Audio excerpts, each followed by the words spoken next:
This Parsha Podcast is dedicated towards the merit of the success of our boys, our men and women who are at war in Gaza. Of course, we are praying for them and our hearts are with them. We hope they have tremendous success in their efforts and they all come back safe and sound and healthy and stable and strong in every way. Of course, it's a very difficult time for our nation. And as I mentioned this week after week, it's important for us, even though we may be far away. We may be in the United States. We're safe relatively. It's important for us to make sure that we too are participating in this battle, that we too are bearing the burden of our brethren, that we're feeling their pain, that we're empathizing with them, that we're thinking about all the pain and tragedy that our brethren underwent and are undergoing. And as I mentioned this the past 2 weeks, I want to say it again. We wage war on two fronts. The first war that our nation ever waged against Amalek, chapter 17 of Exodus, it happened on two fronts. Joshua was fighting the physical war down below, and Moshe was fighting the spiritual battle on top of the mountain. Aaron on one side, Hur on the other, lifting his hands and praying for the success of the triumph over Amalek. And that's how we wage wars. And even today, if we're far away and we can't participate in an active way, it's imperative that we do whatever we can on a spiritual dimension to help towards this effort. So, of course, our Torah study together today is going to be dedicated in the merit of the success of this war. We hope that it goes well. Of course, it's, before the ground invasion and no one knows how this is going to turn out. So we're dedicating our Torah. We're contributing a bit, so to speak, on the spiritual dimension towards the success of this initiative, of this battle. I will tell you something which I didn't tell you in the past. My grandfather, of blessed memory, he wrote many, many books, but in addition to what we have published, in the unpublished manuscripts, there are more writings than have been published. He was very voluminous in his output. And I came across something in his manuscripts which stuck with me, and I just remembered it in the context of this whole idea that we have to be participants in this battle. He was writing a letter talking about the imperative to always have big dreams and big plans and ambitious ideas and creative ideas in your spiritual development. And he said something really interesting. He endorsed an idea that I've never heard in any other context. And we mentioned last week how there's a big, healthy debate, a robust, maybe even strident debate over whether or not the yeshiva students should be exempt from the army. And each side has their arguments and the merits of their position. But the Torah position would be that, well, any battle happens on two fronts. And therefore, the yeshiva students who are studying, they are contributing towards the war effort, even though it may not be perceptible to us. In ancient times, in the times of David, when they sent soldiers to war, there were two types of soldiers. There were combat soldiers, combat troops, and there were prayer troops. They would send troops to pray for the success in that battle. If that was true in the times of Moshe, in the times of David, this is how we do it.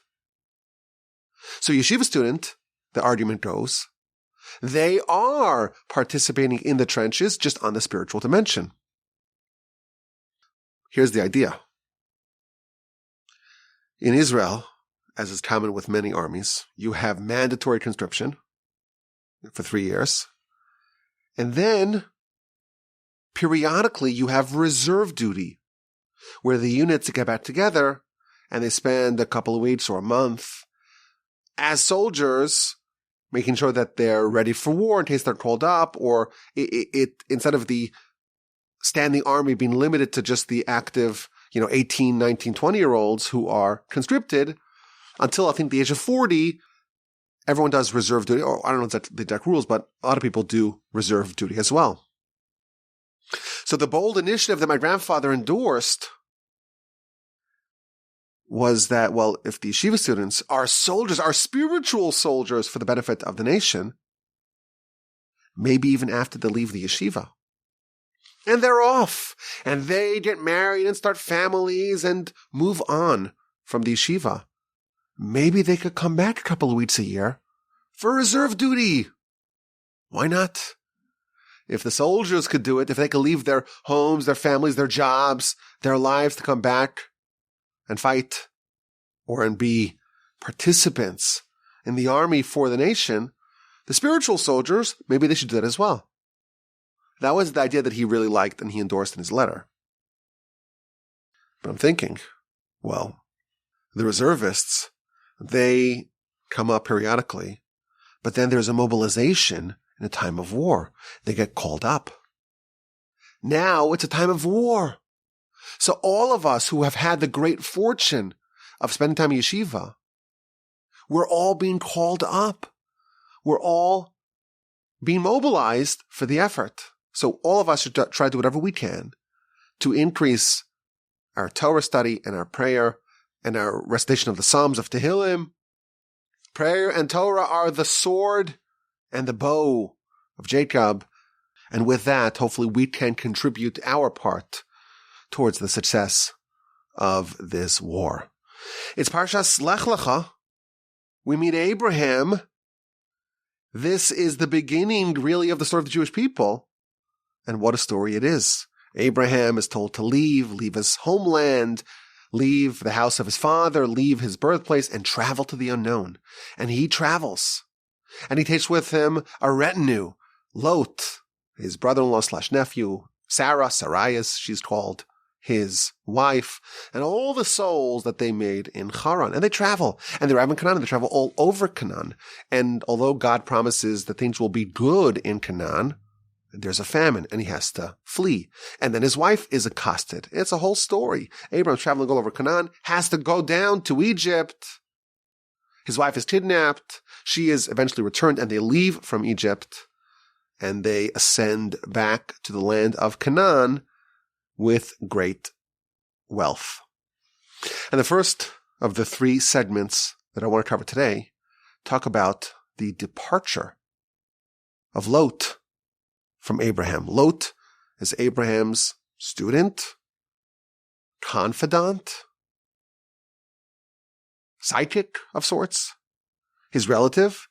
Lot is Sarah's brother, and he's also Abraham's nephew because Abraham married his niece. Sarah was Abraham's niece.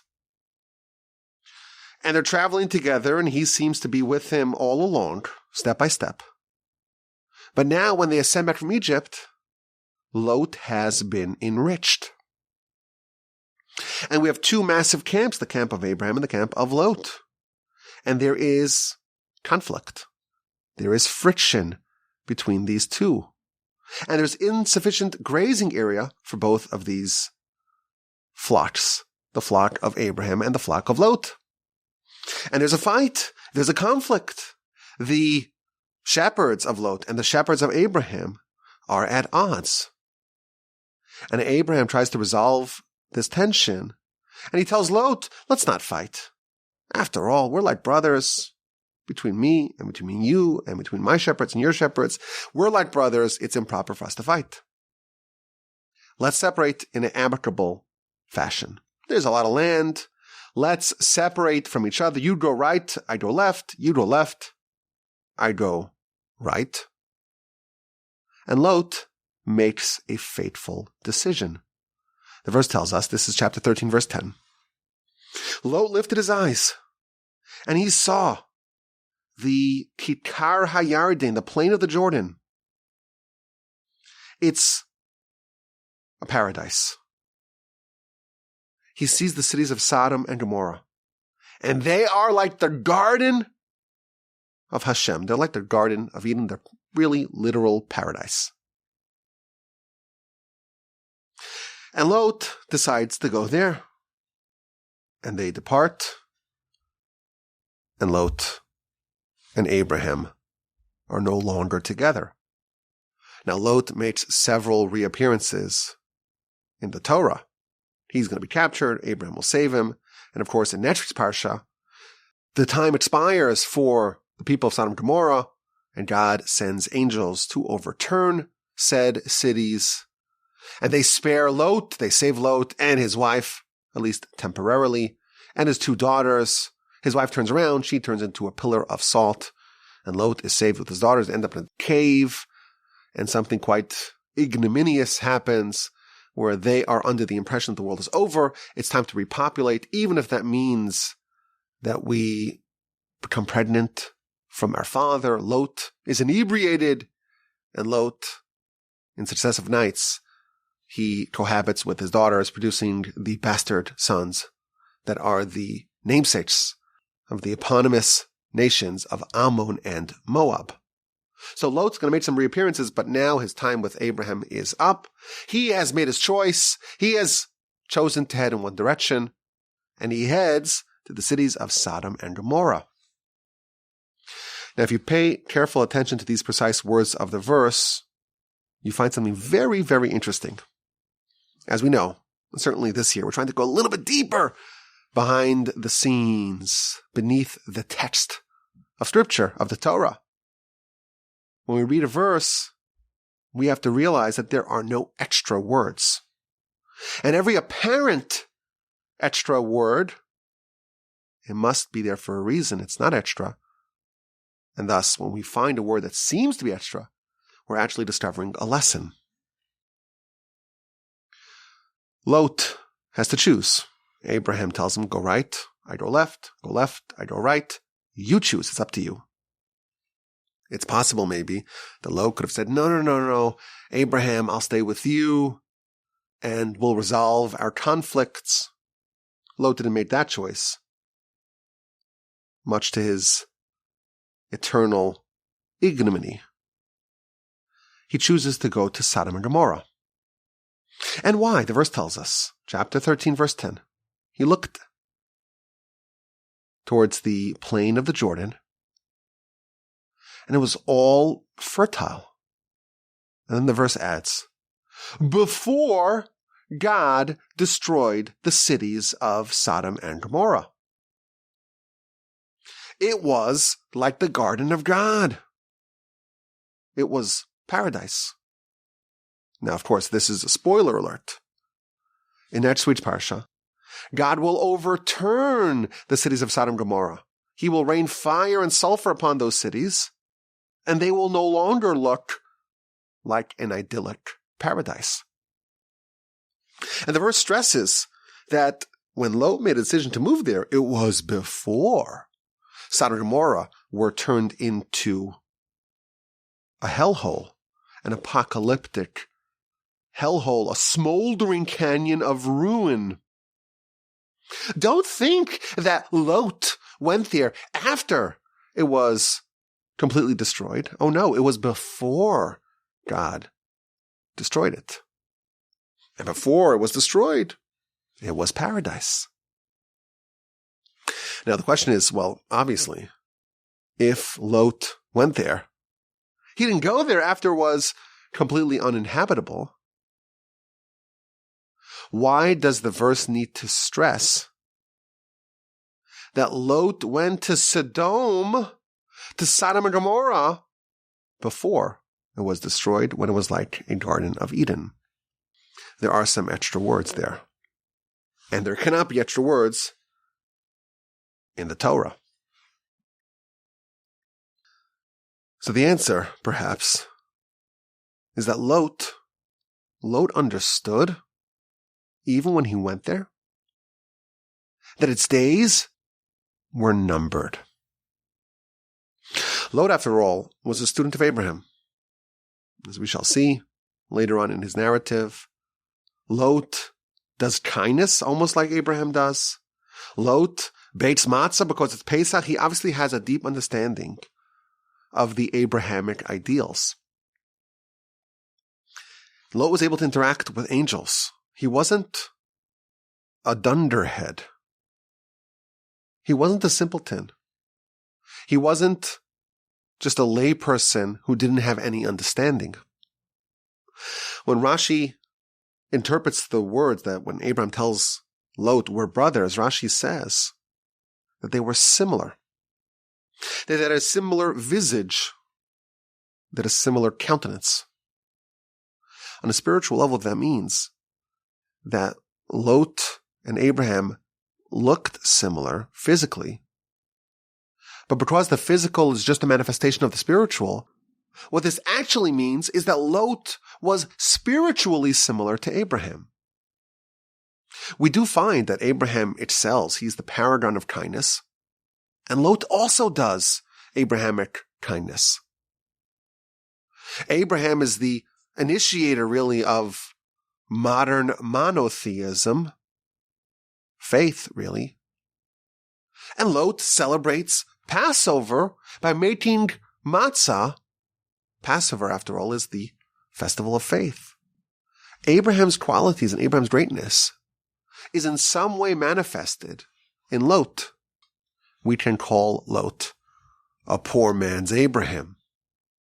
Certainly after all of his assets were destroyed in Sodom and Gomorrah. But Lot was not a simpleton. He was sophisticated. And the verse tells us that he chose Sodom and Gomorrah before it was destroyed. Lot understood that the corruption and the sinfulness that was present in Sodom and Gomorrah cannot be tolerated and will not endure much longer. He knew that the days were numbered. He knew it was a matter of time before it was destroyed. And he went there nonetheless. He went there, why? Because it was not yet destroyed. It was before the destruction. And Lot said, maybe we can make hay while the sun still shines.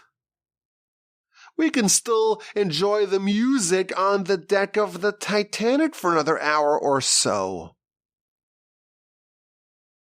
That was Lot's calculus. Lot was not someone who didn't know that the fate of Sodom and Gomorrah was destruction. He knew it. And he went there knowing that. Because it's still paradise. Let's grab as much of paradise as we can before the destruction. Now, our sages tell us that Lot, he is representative on an allegorical level to the Yetzer Hara, to the evil inclination. And we'll see more about that in segment number 2 of this week's Parsha Podcast. When the Torah reveals a quality that is featured in Lot, a negative quality, a negative penchant, a negative tendency, that is a revelation about the character and the ideals and the modi operandi of the Yetzer Hara, the evil inclination that we all harbor within us. Part of the philosophy of the Yetzer Hara, of the evil inclination, part of the ways that it gets us to sin, is not by ignorance. None of us think that we will be here on this world with our soul cased inside our body forever. You have all these people getting all those blood transfusions, longevity, outlive. Not a bad book, I must say. You may live a little bit longer, but everyone knows that our time here is temporary. The party's going to end. And we all have a tendency to be a bit like Lot. Yes, the party will end. Yes, Sodom and Gomorrah will be destroyed. But what a rollicking party it is right now. Let's maybe squeeze in some fun before the party ends. I've gotten into big trouble for saying this in the past. And every time I say it, they say, Rabbi, you're being way too insensitive. So this is going to be a little bit of a trigger maybe for some of y'all. I'm pushing buttons. I'm trying to elicit a reaction. You've been warned. Disclaimer. This is why I'm against the Make-A-Wish Foundation. Ooh, you didn't think you'd hear that opinion on the Parsha Podcast. This idea that someone's about to die. Let's give him a good time. Let him enjoy the physical life a little bit more. Party a little bit before the lights go out. That is Lot. That is the Yetzer Hara. That is this, let's go to Sodom and Gomorrah to party. Now, of course, we know that, taking a kid to Disneyland is not the same thing as going to a sinful place like Sodom and Gomorrah. Obviously.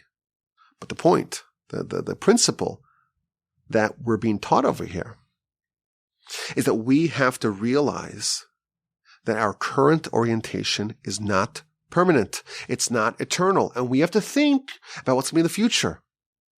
And we cannot only think about the short term, our tenure in this world, when our soul is housed in a physical body, and when the consequences of our spiritual actions do not redound.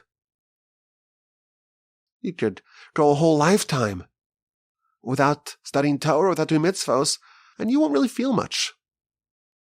The consequences of our spiritual actions, they reverberate for eternity, but not at this point. We don't feel it.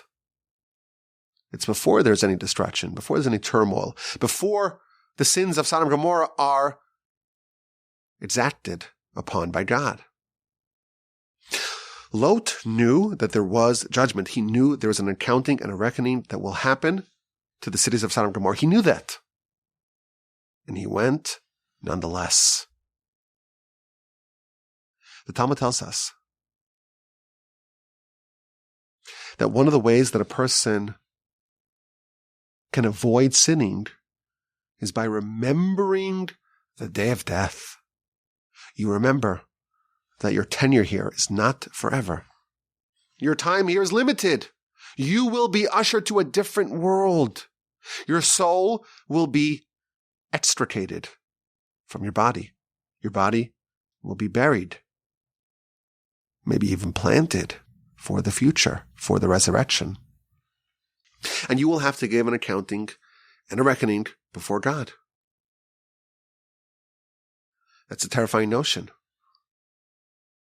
And it's a very productive thing to think about, our sages tell us, because that makes a person more likely to try to improve their behavior and live a life that they can defend before the Almighty, before the heavenly tribunal.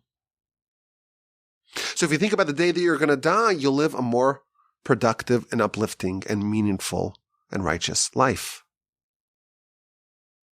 Lot knew that Sodom and Gomorrah will die. And he says, let's go. It ain't dead yet. It's still a party house. Let's go and grab some while we still can. That is how the Yetzer Hara operates. And it's not just Lot who is emblematic of this attitude. We are going to meet in a few weeks the very different twins, Jacob and Esav. Chapter 25, verse 23 of Genesis, Esav says, I'm going to die. And why do I need this birthright?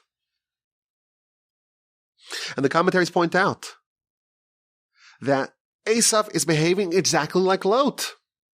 When he realized that he's going to die sometime in the future, he said, well, why do I need all this spiritual stuff? Let me have the bowl of red stuff. It's imperative for us to, A, realize that we're not going to be here forever. But even once you realize that, it's important to make the right choice. Lot realized that. Esav realized that as well. They're both representatives. They're both on an allegorical level, representing the Yetzer Hara. And there is a tendency that when a person's about to die, or they even think and contemplate about their death, instead of trying to pursue more righteousness, more mitzvos, more food for their soul forever, They want to go to Disneyland. They want to go do their bucket list. What a terrible idea, a bucket list. Before you kick the bucket, all the things you have to do. That's an attitude that looks at this world as the goal, trying to have as much pleasure as possible before you die. And that is the handiwork of the Yetzer Hara. We're all going to die. Nothing wrong with that. What we choose to do about that knowledge determines if we are like Lot or Esav, or we are the righteous people that the Mishnah is addressing by telling us, ruminate upon your death. Remember that you are temporary in this world, and repent and live up to those values accordingly. That's segment 1. Let's go to segment number 2. Lot and Abraham part from each other. Rashi tells us that when Lot departed Abraham, Abraham's prophecy was restored. Lot prevented Abraham from prophecy. And Abraham, after there was a bit of a scuffle, a bit of friction between the shepherds, that is when Abraham took the opportunity to separate himself from Lot. You imagine that Abraham knew that Lot was inhibiting his prophecy. And Abraham did not boot him to begin with. It seems like Abraham's teaching us a lesson. Even if you have a toxic relationship, someone like Lot who is disrupting your capacity to ascend and to live up to your potential, you don't embarrass them. And you don't lose the brotherhood. Abraham doesn't say, leave and get out of my sight. He says, you go right, I go left, I go right. We shouldn't be fighting, we're brothers. Oh, and by the way, after they separate, when Lot was in distress, Abraham came to his aid. That's how you get rid of toxic relationships. But we're trying to go a little bit deeper. As we know, the Torah is understandable on all sorts of levels. There are many dimensions to Torah. We're told that there are 70 facets of Torah and 50 layers of understanding of Torah. And there is Pshat, Remez, Drash, and Sod. There's the Pshat, the simple interpretation, the text as we would call it. And then there's the allegory, the Remez, where the Torah is saying things on one level, but on a different dimension, there is some sort of allegory that's being conveyed. And segment number 2 is discussing this event on an allegorical level. There's an enterprising righteous person, and he has Lot in his proximity. And he's trying to separate himself from Lot, from the Yetzer Hara. In this allegory, Abraham is the soul. Lot is the Yetzer Hara. How do you delicately separate these two? Says the Zohar, something very beautiful. Abraham says to Lot, let's not fight. Why are we fighting? I don't want to fight with you. Let's separate. A righteous person is always fighting with the Yetzer Hara. Yetzer Hara says do sins, he does mitzvos. Yetzer Hara says have bad character, he tries to fix his character. Yetzer Hara says don't study, he goes to the academy and goes to study. He's always battling the Yetzer Hara. And then he says, why don't you just separate from me? Let's not fight. Separate. You go left, and I'll go right. You go right, and I will go left.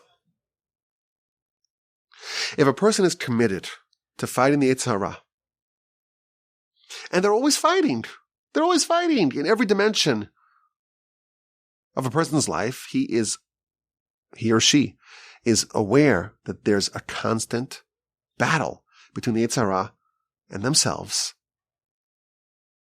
and their spiritual standing and destiny is imperiled, and they're always on alert, and they're always fighting back. If someone is righteous enough to always be cognizant and aware of the Yetzer Hara and always fighting, there is a way for them to shake themselves free of the Yetzer Hara, just as Abraham got rid of the nemesis, Lot, who was in Abraham's proximity. Abraham told Lot, go right, I'll go left. You go left, I'll go right. Let's separate. If a person is so committed to fighting the Yetzer Hara, there is a possibility to actually shake yourself free of it. What happened to Lot? What happened in the allegorical level to the Yetzer Hara?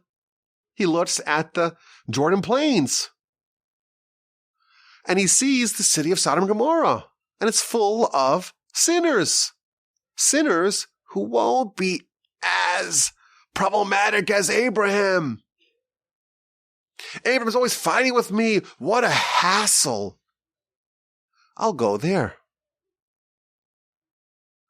And Lot departs from Abraham.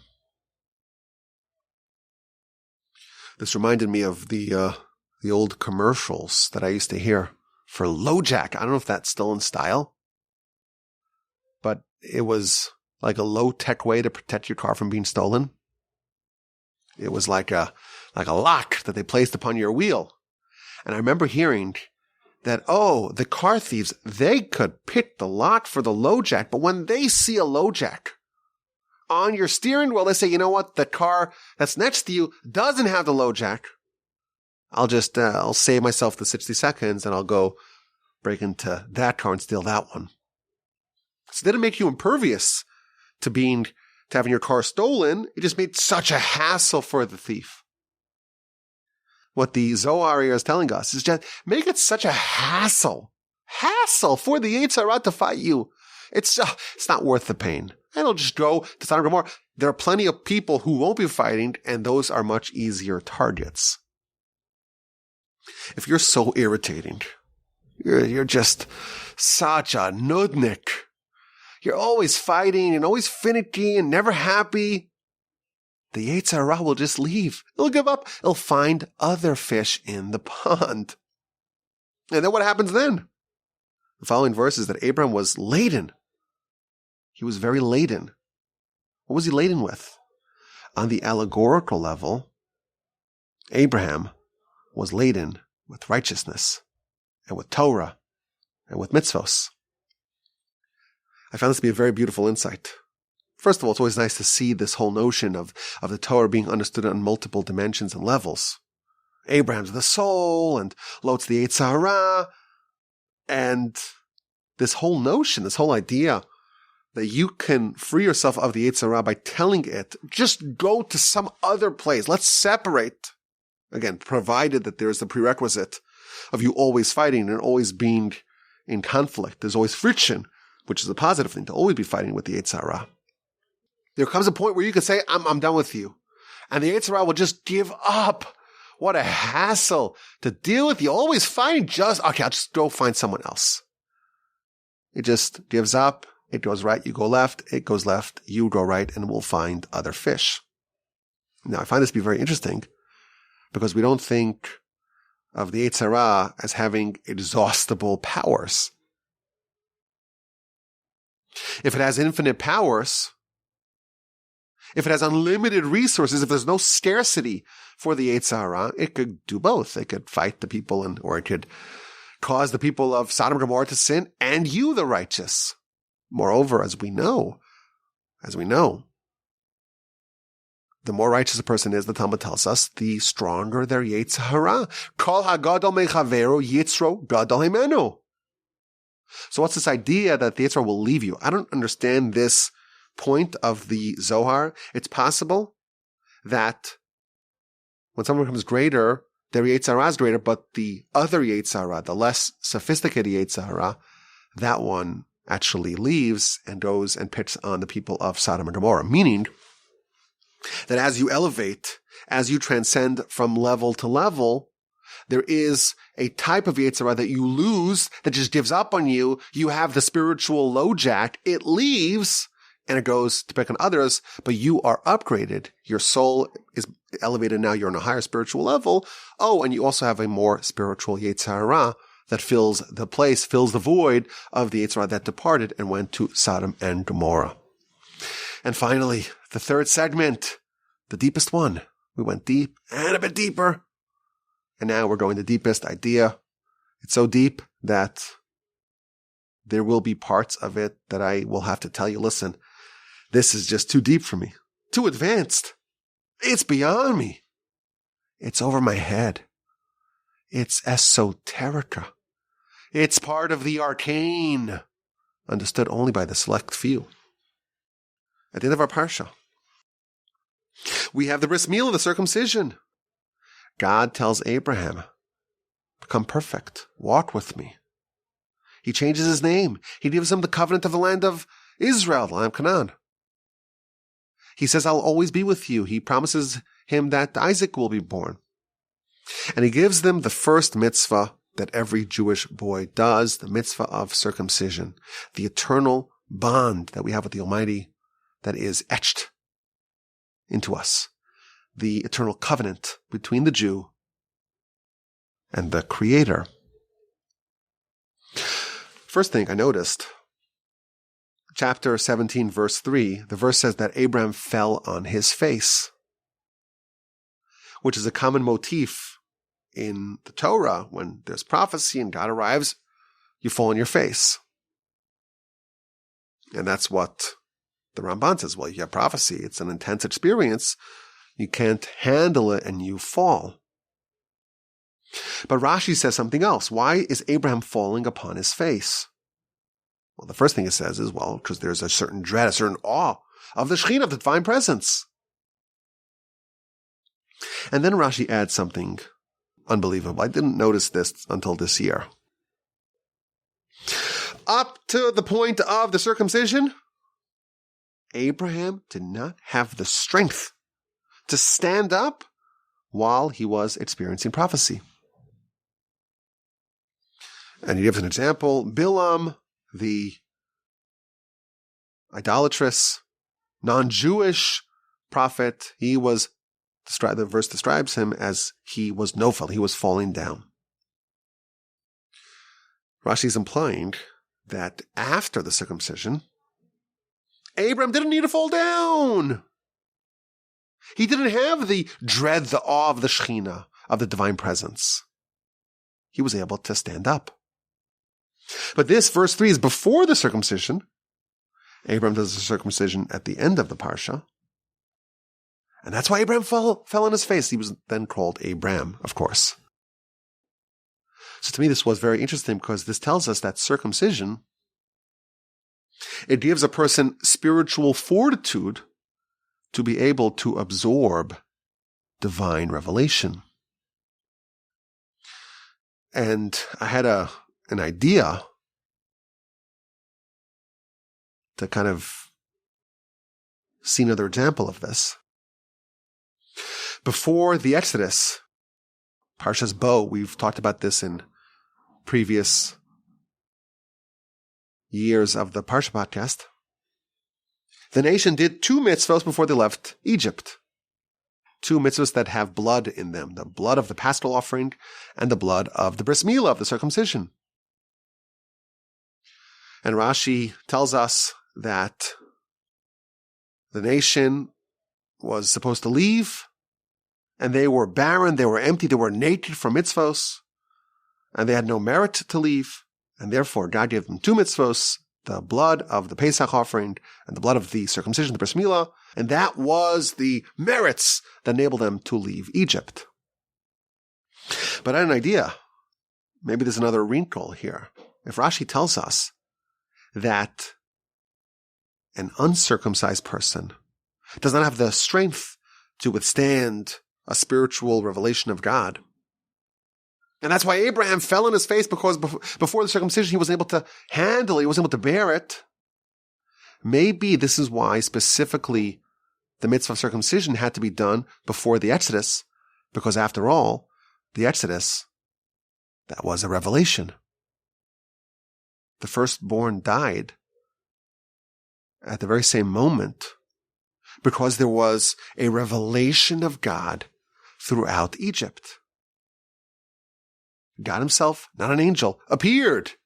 And those who were spiritually sensitive, namely the firstborn, they couldn't handle it. And the nation, our nation, wouldn't either be able to handle it if they were uncircumcised. And that's why specifically they had to receive the mitzvah of circumcision in order to be able to bear, to withstand the revelation of God at the Exodus. That was an idea, but I wanted to really share with you a midrash that talks about the circumcision. The midrash says, quotes a verse in Psalms, Sod Hashem li'reaf, the secret of God is for those who fear him. This is Psalms chapter 25, verse 14. Ubriso lehodiam, in his covenant to inform them. So the verse starts off talking about a secret of God. We don't know what that means. And then it ends off with the covenant. Says the Midrash, the way to interpret this verse is that the secret of God is the covenant of the circumcision. We think of the circumcision as some sort of surgery, some sort of procedure. The Midrash tells us, this is in Bereshis Rabbah 49:2, that circumcision is a secret of God. And then the Midrash elaborates that, how do we know that it's a secret? Because God didn't reveal it for 20 generations. 10 from Adam to Noah, 10 from Noah to Abraham. For 20 generations, no one knew the secret. Now, the question, of course, we're all asking is, what's the secret? What is secretive about the circumcision? What is hiding beneath this process, this procedure, that would qualify it as a secret? I don't know if this is the actual answer, but that never stopped me from speculating. So I want to speculate that maybe this is the secret. Of course, the location of the circumcision, the covenant, that's at the point of a man's body where their most primal and perhaps base selves is manifested. If you look at the Ramban in his commentary, the Ramban says it's not a coincidence. The reason why we have the covenant of God there, it's to remind us that this force that we have within us should only be used in a proper way, in a mitzvah fashion. We shouldn't allow our impulses and our desires and our lusts to destroy us. And we know there are many, many, many men throughout history that were destroyed because of this. And that's why, says the Ramban, that's why it's placed at that location. I think there's another angle to this. In man's ideal state, the verse tells us, man is created in the image of God. Now what that means, I don't know. All I know is that basically all of our Kabbalistic Torah orients around this verse. Man is created in the image of God. What that means, I don't know what that means. But it tells us that on some dimension, there is some commonality, there's some overlap between man and God. Maybe what this means is that God, of course, is a creator. God created the whole world, the whole universe. But really, God created man, because the whole reason why God created the universe and the world and the stars and the water and the land and the animals, it's all as an arena for man. The Talmud tells us, of course, that really the whole world, all the creations, is all there to service man and to test man and to be an arena where man can exhibit their free will. And God first prepares the environment, and only then does God create man, which is why man is created last. When we think of God as a creator, to a certain extent, we can say that God is the creator of man. You know who else can create man? Man. What this means is that, again, of course, it's not the same thing. On some level, on some dimension, in the image of God is man. God created man. And man can create man. In which area are we most similar to God? In which area are we like a creator? In our ability to procreate. Our highest achievement that we can have is that we too can create another human.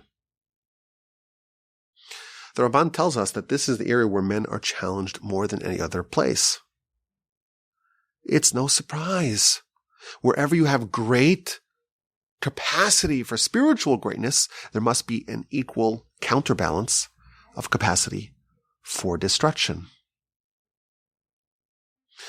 And therefore, that's where the Yetzer Hara targets. The Yetzer Hara targets strength. It targets our capacity for greatness. And maybe this is the secret. The secret is that in this same location is both our biggest hamstring, our biggest Achilles heel, and our biggest opportunity. And you may think, well, if I'm going to be in some capacity, in some dimension like God, I have to ascend to the heavens. I have to do something cosmic. No. Even in the area where you potentially could be the most base, where you could be taken over by the Yetzer Hara, in that area, there is holiness. In that area, you can find a covenant with God. Maybe that's the secret. We're just speculating here. Continues the Midrash. The word sod, which means secret, the secret of God. The word sod is samach, vav, daled. Samach is 60, vav is 6, daled is 4. 60 plus 6 plus 4 is 70. Sod equals 70.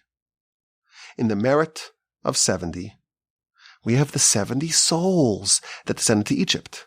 In the merit of 70, we have the 70 elders, the Sanhedrin. In the merit of 70, we have Moshe, who teaches the Torah in 70 languages. All that. Our nation, 70 souls. Our leaders, the 70 elders. Our Torah, our birthright, and our obsession, and our identity as a nation. All that comes in the merit of circumcision. And then the Midrash continues, and it says something which is very secretive. And I don't even know what this means, and I tried to find out. I even spoke to my brother-in-law, Rabbi Botnick. It's very advanced. With the circumcision, the name of God, two names of God, the name Shakai and the name Yud-Kei Vav-Kei, get etched into a person. This is an idea that you find all over the Kabbalistic literature, not because I'm an expert, but because today, when I'm researching how I'm going to say this in the podcast, I did some searching and I found that everyone talks about it. It's a big deal and no one really explained it the way that I understand, so I'm not going to explain it. But the name Shakai, one of the names of God, the name Havaya, the 4-letter ineffable name of God, those two are etched into a person with the circumcision. Of course, these are all secrets. We don't really know what the secret is. But then the Midrash ends with something very beautiful, which I think is much more understandable for us. God tells Abraham, circumcise yourself. Abraham says, well, who should do the circumcision? And God says, well, you do it. So Abraham grabbed a scalpel. And he took the foreskin, and he was coming to cut it. And he was scared.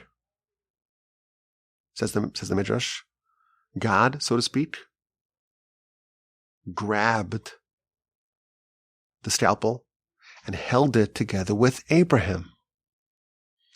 And Abraham did the circumcision, but God was with him. And it quotes the verse in Nehemiah, chapter 9. Atu Hashem Elokim asher bacharta b'Avraham. You are Hashem, our God, who selected Abraham. V'karos lo habris ein sivkan. It doesn't say that you forged a covenant with him. Rather, it says, V'karos imo habris. You forged a covenant together with him. This covenant wasn't just God and Abraham, it was God together with Abraham. And this teaches us, says the Midrash, that the Almighty was holding, so to speak, Abraham's hand. I found this to be very beautiful. Abraham's doing something which is a bit secret. We don't know what the secret is, but for 20 generations, no one knew the secret. There's something very mysterious and deep being done over here. And Abraham's terrified. And for us, it's kind of a routine thing. Yeah, Abraham's a little older. Okay, fine. But it's very routine. This morning, in our shul in Houston, there were 2 circumcisions. It's common. It's routine. It's not a very complicated surgery. Abraham's worried. He's scared. He needs God, so to speak, to hold his hand. I don't know what exactly Abraham was so terrified, but again, that won't stop us from speculating. We know, the Talmud tells us that the foreskin, the orla, that is symbolic of the Yetzer Hara. And by circumcising, that is a first step for us trying to remove and excise this Yetzer Hara from upon us. And Abraham was the first one to do it. And we know the firsts are the most difficult. And when I read this Midrash, it reminded me of the erection of the Mishkan, of the tabernacle, in the end of the book of Exodus. They did all the work to create all the materials and to build all the vessels and to assemble everything for the Mishkan, but no one was able to lift the beams until Moshe did it. And Rashi tells us that Moshe appeared to be doing it, but really God was helping him. And thus, the Mishkan, the tabernacle, was initially assembled. And the question that we posed in a previous Parsha Podcast is, well, if it's so heavy, if it's so difficult to maneuver, then the fact that Moshe did it, then God helped Moshe, because even Moshe wasn't able to do it by himself. If that was how the Mishkan was initially assembled, what happened the next day and the next time? And they were constantly assembling, disassembling, traveling, and rebuilding the Mishkan. If it was so hard to do it, then how'd they do in the future? And the answer that we gave is that the first time you do something, the Satan, the Yetzer Hara, is going to mount a fierce resistance. Moshe was about to install a permanent base for God in the world. And the Yetzer Hara says, this is not going to happen. This is my world. I don't want God here. And the Yetzer Hara embedded itself, so to speak, in that beam. You ain't going to lift this beam. And no human could have done it. Only Moshe, with God's help. That's the only way to do it. The foreskin, that is a base of the Yetzer Hara within our body. within our little world. The notion of removing the first time that's done, it's like moving the beams. You can't do it. Even Moshe needs God's help. Once it was done once. It's already been established in this world. And then it becomes much easier. All the subsequent times that the Mishnah was assembled and disassembled, any individual, the Levites, the families that were in charge of it, they were able to do it. The first time, no human could have done it. Similarly, Abraham, the first time circumcision was done, the first time that there was this mitzvah, which was symbolic of the excision, the removal of the evil inclination, and the establishment of the crown of God in our body. That's like the building of the Mishkan within ourselves. And no human could have pulled it off by themselves. Even Abraham, he understood it was impossible to do it. And God helped him and did it alongside him. What a beautiful idea. I think it's a very valuable idea for us. That God aids us in our difficult tasks. The first time we do something, it's the hardest. And also what we actually mean with this covenant. This covenant symbolizes what our nation stands for. This is the mark of the Jew. The Jew stands for the removal of the foreign god, of the Yetzirah, of the evil inclination from upon their body, but really from upon the world, and instead to reestablish the kingdom of God within ourselves and within the world. It's deep. It's even a little deeper than deep. It's maybe the deepest that we can go.